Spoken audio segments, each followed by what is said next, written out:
Bonsoir à tous, merci de nous avoir rejoints pour cette nouvelle édition sur Télésud. Voici les 3 titres à la une de l'actualité.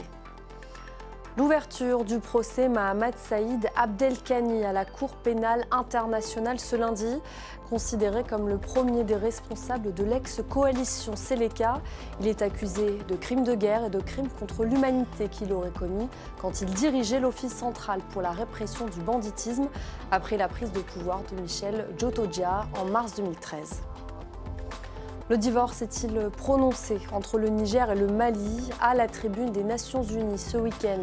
Le colonel Abdoulaye Maïga, le Premier ministre malien par intérim, s'en est pris violemment à la France, mais aussi au Niger en tenant des propos polémiques. Nous reviendrons dessus en début d'édition. En France, le gouvernement a commencé à dévoiler les contours du budget de loi Finances 2023. Bouclier tarifaire, baisse d'impôts, transition écologique, coup de pouce aux fonctionnaires. Nous reviendrons sur les mesures à retenir de ce projet de loi. On ouvre donc notre journal direction La Haye où s'ouvre le procès de Mahamat Saïd Abdelkani. 7 chefs d'accusation pèsent contre le commandant de l'ex-coalition de la Seleka qui entre avril et août 2013 aurait torturé et massacré plusieurs civils proches de l'ancien président François Bozizé. Retour sur cette première journée de procès avec Mathieu Nicolas. Debout dans le box des accusés à la Cour pénale internationale, vêtu d'un costume gris, l'ex-commandant rebelle présumé de Centrafrique clame son innocence. Je plaide non coupable sur toutes les situations, sur toutes les accusations. C'est ce lundi que s'ouvre le procès de Mahamat Saïd Abdelkani pour crimes de guerre et crimes contre l'humanité. 7 chefs d'accusation pèsent au total sur l'un des commanditaires présumés du massacre de civils centrafricains entre avril et août 2013. L'homme, âgé de 52 ans, faisait partie des ex-Seleka, un groupe armé qui avait renversé l'ancien président François Bozizé. Avec ces hommes, il aurait été les auteurs d'exactions qui ont fait des milliers de morts et des centaines de milliers de déplacés. Littéralement sous ses pieds, il a mis des civils dans un espace appelé le trou. Dans ce trou, les civils étaient gardés dans des conditions vraiment putrides, avec de la crasse autour d'eux. Selon le parquet de la CPI, Saïd Abdelkani était un haut commandant de la Seleka, une coalition à majorité musulmane, responsable d'un poste de police où des partisans présumés de Bozizé ont été battus et torturés après leur arrestation. Parfois appelés colonels, chefs ou directeurs, ils supervisaient les opérations quotidiennes de ce centre qui appartenait à une unité de police appelée Office central de répression du banditisme, OCRB. Beaucoup restent traumatisés aujourd'hui. Beaucoup ne peuvent pas se déplacer comme ils le pouvaient avant de tomber entre les mains de M. Saïd, de la Seleka et de ses hommes de main qui étaient en charge de l'OCRB. Au moins 16 personnes ont été attachées selon la méthode Arbat-Tachar. Arrêté en janvier 2021 et envoyé à La Haye, Mahamat Saïd devait aussi répondre de crimes commis au CEDAD, le comité extraordinaire pour la défense des acquis démocratiques. Mais les juges ont rejeté ces accusations, faute de preuves. Cet homme du nord de la Centrafrique comparaît seul, suspecté par la Cour de crimes de guerre et crimes contre l'humanité. Son supérieur hiérarchique, Nourdine Adam, est en fuite. En Guinée, l'heure de la confrontation pour les victimes du massacre du 28 septembre 2009 arrive à grands pas. Ce jour-là, les forces de sécurité avaient ouvert le feu sur les manifestants venus protester pacifiquement contre une possible candidature du président de la transition, Moussa Dadis Camara. 13 ans plus tard, il va devoir affronter les familles des victimes. Valentine Exantius. Un panneau commémoratif au-dessus de l'entrée principale du stade de Conakry. Un panneau pour rappeler le massacre qui a eu lieu ici en septembre 2009. Au moment des faits, 150 personnes ont perdu la vie et une centaine ont été victimes de violences sexuelles. 13 ans après, un procès historique s'ouvre le 28 septembre en Guinée. Ce procès devrait enfin permettre de répondre aux nombreuses questions qui restent encore en suspens. Mais les préoccupations que nous avons, surtout aujourd'hui par rapport à ce procès, c'est comment ils vont créer les conditions pour assurer la présence effective de l'ensemble des accusés qui sont inculpés et renvoyés par devant le tribunal. Car comme vous le savez, la majorité de ces accusés ne sont pas en détention. Aux craintes expérimentées par les défenseurs des droits humains, le ministre guinéen de la Justice a promis de créer des conditions pour que les accusés soient présents devant le tribunal. Parmi eux, Moussa Dadis Camara, ancien président de la République. C'est la contestation de sa candidature à la présidence qui avait mis le feu aux poudres. Le chef de la junte est accusé d'avoir incité à la violence en envoyant l'armée sur les lieux. C'est très simple, le président Dadis Camara, comme nous avons rappelé, il était effectivement le président de transition à l'époque où les faits se sont effectivement déroulés. Et vous verrez que des personnes qui ont été au stade, qui ont été aperçues au stade, même des éléments de sa garde rapprochés, ont eux-mêmes, si vous voulez, affirmé avoir été sur les lieux sans qu'il n'ait reçu l'ordre du président Dadis lui-même. Le capitaine Camara avait pris le pouvoir en décembre 2008 à la faveur d'un putsch et s'était autoproclamé président. Il s'était dit prêt à se mettre à la disposition de la justice de son pays. Son retour au pays, quelques jours avant le début du procès, laisse croire qu'il est prêt à rendre des comptes. Au Sénégal, souvenez-vous, le 26 septembre 2002, le Jula, un ferry sénégalais, sombrait en quelques minutes au large de la Gambie, emportant avec lui la quasi-totalité de ses 2000 passagers. 20 ans plus tard, que savons-nous des causes de la catastrophe et de ses responsables, si ce n'est que les familles réclament toujours la justice? Élément de réponse avec Adiata Ngoïba. 20 ans après, le souvenir du naufrage de Jula reste toujours vif dans le cœur des habitants de la ville de Ziguinchor, dans le sud du Sénégal. Khadijatou Diop a perdu sa mère et d'autres membres de sa famille. Impossible pour elle d'oublier cette catastrophe. On n'a pas oublié. On n'oublie pas. Moi, je le vis au jour le jour. De 2002 à ce jour, il n'y a pas un jour où je ne pense pas au bateau. Il n'y a pas un jour où je ne pense pas à ma maman, ni à mes autres parents que j'ai perdus dans le bateau. Je vis avec. J'y pense tout le temps. Et il y en a tant d'autres aussi qui sont dans cette situation. Le ferry Jula reliant la Casamance à Dakar avait coulé au large de la Gambie le 26 septembre 2002. Le jour du drame, le ferry transportait environ 2000 passagers, alors que la capacité du bateau était limitée à 536 voyageurs. Le naufrage avait fait près de 1900 morts et seulement 65 personnes avaient survécu. Cette Française de 69 ans a elle aussi perdu sa fille, qui était venue au Sénégal pour ses vacances. Depuis, elle se bat pour que justice soit rendue. Mon combat, c'est justement parce que je ne veux pas que ce drame, au même titre que les autres familles ici au Sénégal, les Françaises aussi, que ce soit banalisé et méprisé. Et c'est le ressenti qu'on a, toutes les familles de victimes, c'est le ressenti que l'on a sur la banalisation et le mépris, et particulièrement le gouvernement sénégalais, qui aujourd'hui n'a pas fait son devoir. Ibrahim Gassama, journaliste, a vu le Jula quitter les ports pour la dernière fois le jour du naufrage. Il dénonce les négligences qui ont mené à cette tragédie. Déjà, j'étais un peu attiré par le bateau qui était fortement incliné sur le côté droit, avec beaucoup de monde que j'ai vu à bord. Et j'ai tout de suite dit à mon reporter, mais ce bateau, il est trop incliné, il y a beaucoup de monde, il y a beaucoup de bagages. Est-ce qu'il pourra tenir? Parce que c'était une journée pluvieuse avec le ciel menaçant. En 2003, la justice sénégalaise a classé le dossier sans suite en concluant à la seule responsabilité du commandant de bord disparu dans le naufrage. Comme chaque 26 septembre, la ville de Ziguinchor commémore ce drame, dont la plaie n'est toujours pas cicatrisée. Le Premier ministre par intérim du Mali, Abdoulaye Maïga, enchaîne les incisives contre la France. Dernier discours en date, samedi devant les Nations Unies, le colonel a critiqué le gouvernement français en pointant notamment du doigt la fin de l'opération Barkhane, des propos qui ont suscité de l'indignation dans les rangs de l'opposition malienne, à l'image du Parti socialiste qui dénonce des incohérences et de l'immaturité. Et lors de ce même discours, le Premier ministre par intérim, le colonel Abdoulaye Maïga, s'en est pris au président du Niger, Mohamed Bazoum, qu'il qualifie d'être étranger. Il accuse également le président en exercice de la CEDEAO de manœuvres politiques pour conserver son pouvoir. Émeric Torrignan.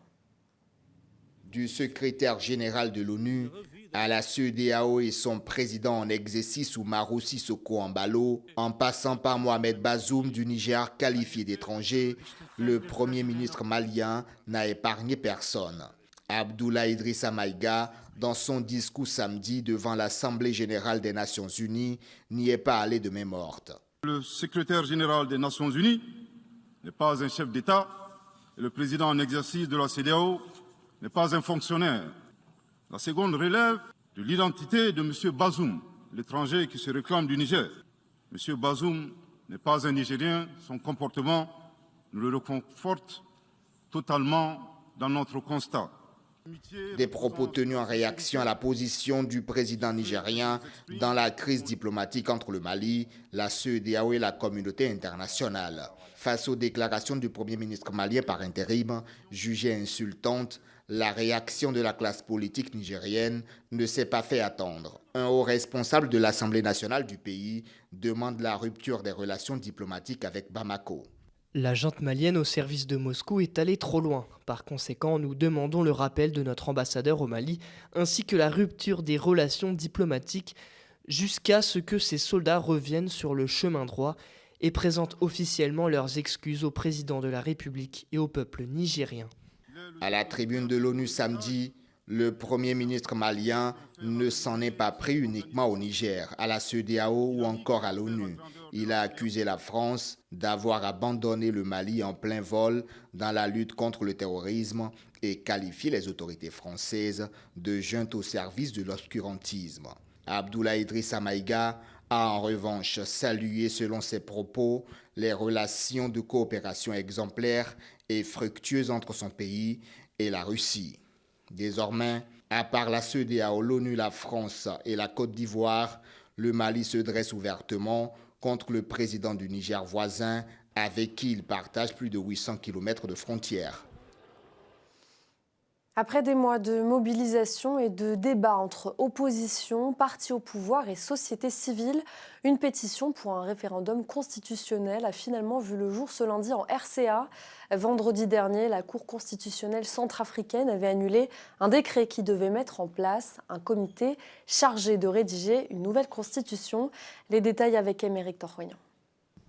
Après l'annulation vendredi dernier par la Cour constitutionnelle du décret présidentiel portant création du comité chargé de rédiger une nouvelle constitution, les partisans d'une révision constitutionnelle en RCA n'entendent pas baisser les bras. Le Front républicain, une formation politique du pays, a lancé ce lundi une pétition pour un référendum constitutionnel. Pour le premier responsable de ce parti, il est urgent de dépoussiérer la loi fondamentale centrafricaine. La constitution de la République centrafricaine est déjà caduque, du fait que cette constitution ne prend pas en compte nos réalités économiques, sociales et environnementales. La constitution crée des institutions budgétivores qui consomment toutes les recettes de l'État et empêchent l'État d'investir dans les budgets sociaux tels que l'éducation, la formation des jeunes, la construction des infrastructures. Les partisans de la modification de la Constitution dénoncent le caractère discriminatoire de l'actuelle Constitution qui ne permet pas aux jeunes de moins de 35 ans de se porter candidat aux élections présidentielles. Cette Constitution interdit aux jeunes de moins de 35 ans d'être candidats à la présidentielle. Moi, je suis le président d'un parti politique, le Front républicain. Aussi, j'ai des ambitions et pourquoi ne pas être candidat aux élections à venir ? Aujourd'hui, la Constitution m'interdit, étant jeune adulte de moins de 35 ans, à être candidat aux élections présidentielles. Il faut une nouvelle Constitution. Pour ce qui concerne la limitation des mandats, le leader du Front républicain affirme que des réflexions sont en cours sur la question. Vendredi, des manifestations sont prévues pour demander au président Touadéra d'organiser un référendum pour ou contre la nouvelle constitution.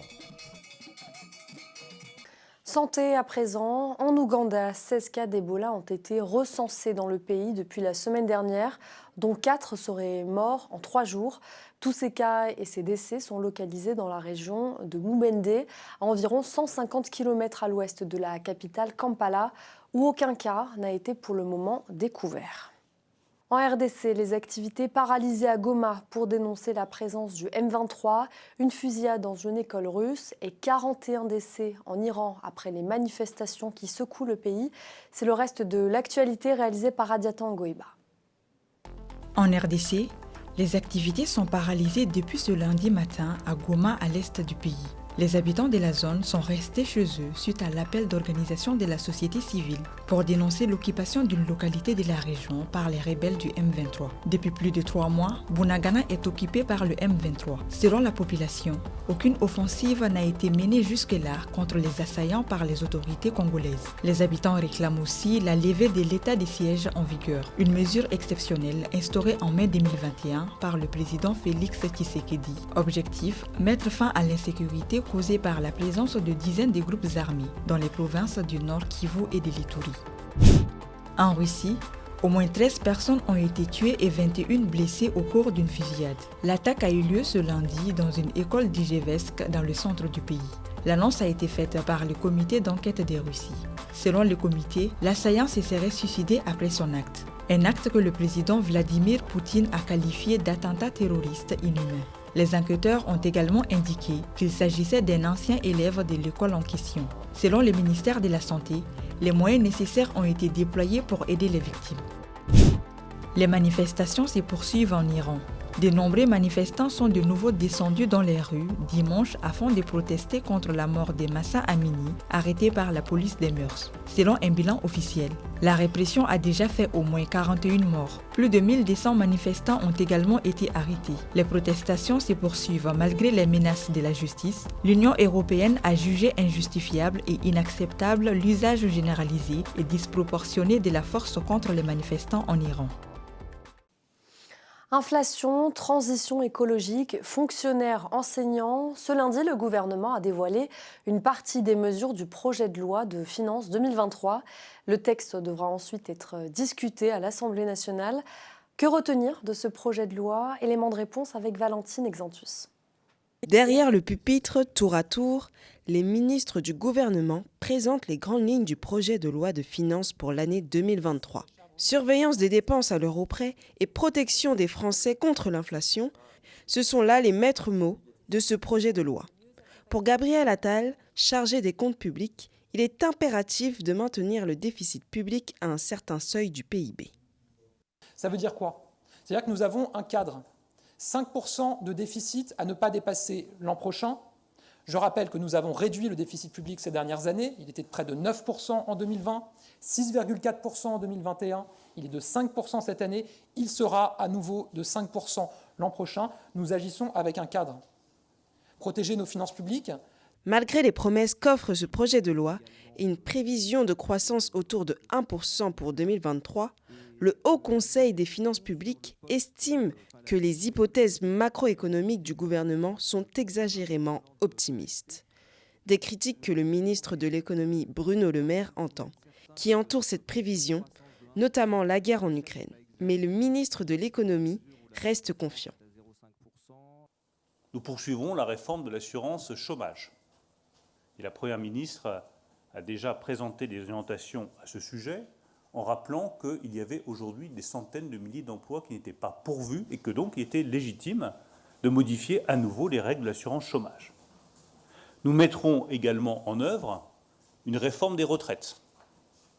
Nous pouvons le faire de manière juste, à un rythme raisonnable, en garantissant l'efficacité de cette réforme qui doit permettre de financer notre modèle de protection sociale. Ce projet de loi chargé a peu de chances d'être voté par une majorité de députés. Le gouvernement pourrait le faire adopter sans vote en ayant recours à l'article 49-3 de la Constitution.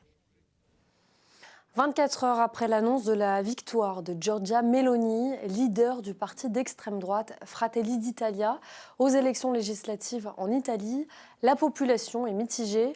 La probable future première ministre incarne un mouvement à l'ADN post-fasciste qu'elle a réussi à dédiaboliser, une stratégie qui lui a permis de rafler 44% des suffrages et de s'assurer une majorité à la Chambre des députés et du Sénat. Je vous propose d'écouter certaines réactions d'habitants. C'était un résultat prévisible, d'un côté. Même si la coalition que je soutenais n'a pas gagné, je pense que nous devons être confiants. Tout d'abord parce que c'est une femme, et ensuite, d'après le discours qu'elle a prononcé immédiatement, c'était un discours mesuré. C'est triste, très triste, je trouve. Ouais. Parce que ça me ressemble d'être retourné à l'âge du Moyen Âge. Ouais. C'est vraiment un gros pas arrière.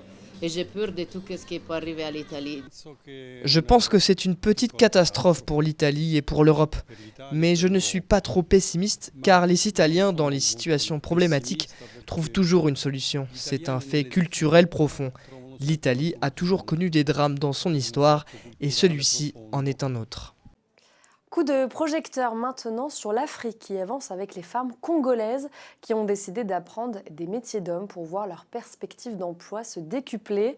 Une démarche qui rencontre déjà un franc succès. Reportage.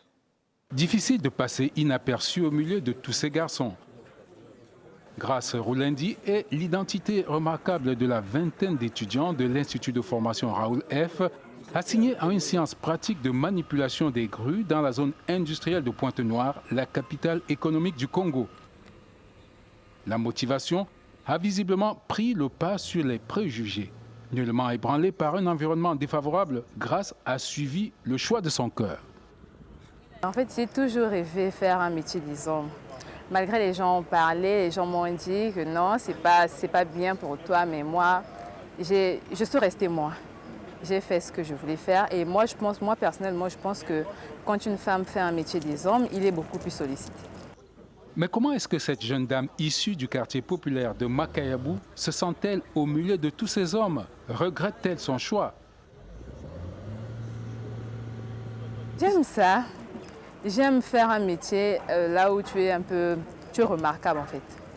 Et si je faisais par exemple le secrétariat, les gens ne vont pas... vont m'ignorer. D'après moi, personnellement, je pense que les gens vont m'ignorer. Mais quand je fais un métier tel que ça, moi, je pense que tu as de la valeur, en fait. Visiblement, Grace Roulendi se sent épanouie dans cette formation d'opératrice de grue. De son aveu, l'entourage familial et l'ambiance à l'école l'aident à surmonter les préjugés sociaux. L'Institut de formation Raoul F a déjà enregistré 12 sessions de formation en 6 mois chacune. Depuis l'ouverture en 2016, 7 femmes ont déjà été formées et d'après Cristali Bitezo, sa camarade fait exception. Bien qu'il y a beaucoup des hommes qui font partie de la formation, mais elle n'est pas dépaysée, en tout cas, elle s'applique très bien. C'est même un exemple à suivre pour la majorité des filles qui essaient un peu de se sentir hors de la société. En tout cas, Grace, c'est une modèle. À Pointe-Noire, le promoteur de cet institut de formation peut déjà, à partir de son établissement, apprécier les petits mais précieux pas de l'émancipation de la femme au Congo. La formation professionnelle brise les mythes des métiers dédiés spécifiquement aux hommes. De quoi changer progressivement la donne dans un pays majoritairement féminin où l'on se marie souvent très jeune, sans grande chance d'apprendre un métier. Et pour nous quitter, je vous propose de découvrir les images de l'avant-première de la vente aux enchères organisée à Londres pour marquer le 60e anniversaire des films James Bond avec 61 lots. Le lot phare de la vente est une Aston Martin, l'une des 8 répliques de cascadeurs construites pour le film par Aston Martin.